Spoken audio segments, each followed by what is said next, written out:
दरअसल भगवान को स्त्री की रचना करते हुए 6 दिन बीत चुके थे, फिर भी रचना अभी अधूरी थी।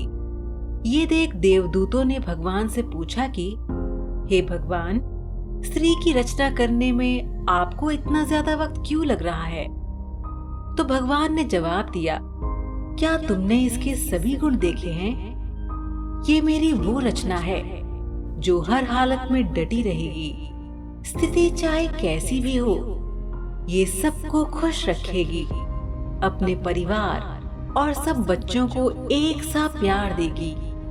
इसमें बीमारी होने पर भी कई घंटे काम करने की क्षमता होगी।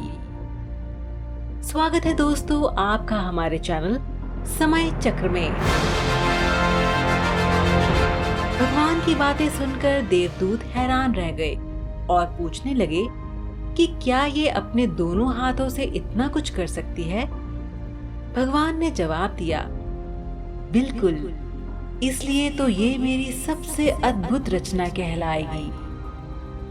ये सुनकर देवदूत ने पास जाकर भगवान की बनाई इस रचना को जब हाथ लगाया और कहा कि प्रभु, ये तो बहुत नाजुक है, तो भगवान ने हंसकर कहा,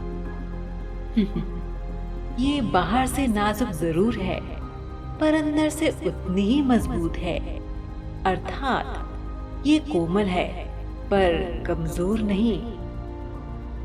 इतना सुनने के बाद देवदूत इस रचना के बारे में और भी जानने को उत्सुक हो गए और देवदूतों ने भगवान से पूछा कि हे प्रभु, क्या स्त्री में सोचने की क्षमता होगी? तो प्रभु ने जवाब दिया, ये न केवल सोच सकेगी बल्कि इसमें हर समस्या का मुकाबला करने की क्षमता होगी। दरअसल देवदूत ने जब पास जाकर स्त्री के गालों को हाथ लगाया था तब उन्हें कुछ पानी जैसा प्रतीत हुआ था। उन्होंने भगवान से पूछा कि हे भगवान, इसके गालों पर पानी जैसा क्या है? तो भगवान ने कहा, ये इसके आंसू हैं। जवाब सुनकर देवदूत हैरान हो गया और पूछा, आंसू? पर वो किस लिए? इसके जवाब में भगवान ने कहा, जब ये कमजोर पड़ने लगेगी तो ये अपनी सारी पीड़ा आंसुओं के साथ बहा देगी और ये फिर से मजबूत बन जाएगी। अपने दुखों को भुलाने का इसके पास ये सबसे बेहतर तरीका होगा, यही इसकी ताकत होगी। देवदूत ने ये सुनकर कहा, भगवान, आप तो महान है, इस रचना को आपने बहुत सोच समझकर बनाया है। तो भगवान ने कहा, ये स्त्री रूपी रचना हमेशा अपने परिवार की हिम्मत बनेगी और हर परिस्थिति में निश्चल रहकर ही समझौता करेगी।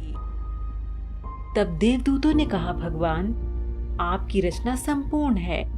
तो भगवान ने जवाब दिया, नहीं, अभी इसमें एक कमी है और वो ये कि ये अपना ही महत्व भूल जाएगी कि वो कितनी खास है। दर्शकों, भगवान द्वारा बनाई इस रचना की कथा को देखने के बाद आप भी जान गए होंगे कि आखिर एक स्त्री में इतने रूप क्यों पाए जाते हैं। फिर चाहे वो माँ हो या बहन हो या फिर पत्नी, उसका हर रूप परिपूर्ण है। इसलिए आप भी भगवान की बनाई इस रचना को जानिए और स्त्री का सम्मान कीजिए।